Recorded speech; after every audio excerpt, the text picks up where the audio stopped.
வணக்கம். நான் இயற்கை விவசாயிங்க, செஞ்சிலிருந்து அருண் பாண்டியன். இப்போ நம்ம பார்த்துட்ருக்கிறது நிலக்கடலை விதைப்புங்க. நிலக்கடலை விதைப்பில் நம்ம இந்த multi seeder machine, hand seeder மிஷின்னு சொல்லுவாங்க. இந்த ஹேண்ட் ஷீடர் மிஷினில் சித்திரை போகத்துக்கான நிலக்கடலை விதைச்சிட்ருக்குறோங்க. இதான் நம்மளுடைய சிறுமணின்னு சொல்லக்கூடிய திண்டிவனம் 7. மக்கள் எல்லாருமே நாட்டு ரகம்னு சொல்லிகிட்ருக்குறாங்க. ஏன்னா நீண்ட காலமாக இருக்கிறதுனால இந்த பயிர் வந்து நாட்டு ரகம்னு சொல்கிறாங்க. ஆனால் TMB 7ங்க அது. இந்த சிறுமணி நிலக்கடலையை விதைப்பு பண்ணிகிட்ருக்குறோம் மல்டி ஷீடர் மிஷினில்.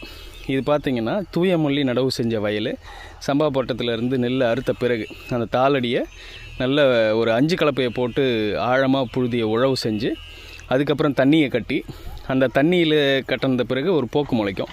அந்த போக்கு முளைச்ச பிறகு ஒரு உழவு, திரும்பவும் ஒரு கொக்கி கலப்பை உழவு, திரும்பவும் தண்ணி கட்டுவோம். காய வச்ச பிறகு ஒரு 10 நாள் காஞ்சதுன்னா திரும்பவும் ஒரு தண்ணியை கட்டினோன்னா திரும்பவும் இருக்கக்கூடிய உழவில் ஏதாவது மிஞ்சின களைகள் கூட முளைச்சிக்கும். அப்போது 2 போக்கு முளைக்கும் பிறகு திரும்பவும் ஒரு 2 சால் ரொட்டவேட்டர் போட்டு அடித்து நல்ல ஒரு பளபளப்பாக பார்த்திங்கன்னா அந்த விதையை விட மண் வந்து பளபளப்பாக இருக்கணும். இப்போ இந்த அளவுக்கு தாளடியை பளபளப்பாக ஆக்கியிருக்கிறோம். கட்டி இல்லாமல் பளபளப்பாக ஆக்கின பிறகு 2 சால் ரொட்டவேட்டர் உழவு போட்ட பிறகு இப்போ நம்ம நேரடி விதைப்பை பண்ணிகிட்ருக்கோம்.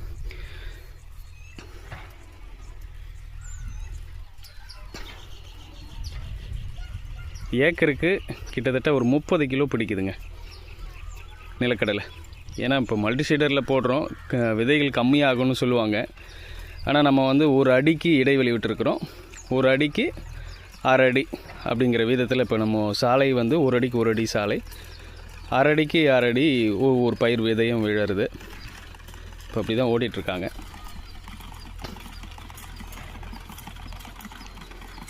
ரொம்ப நல்லாவே இருக்குங்க. இது வரைக்கும் நம்ம எந்த தொழு உரமும் கொடுக்கல. ஏன்னா நம்ம மண் வளமாயிடுச்சுங்கிறதுனால எப்போவுமே வருஷம் இந்த பருவத்தில் பார்த்திங்கன்னா அதிகப்படியான வளர்ச்சி வருது நிலக்கடலை. அதனாலவே நம்ம எந்த தொழு உரமும் கொடுக்கலைங்க இப்போதைக்கு.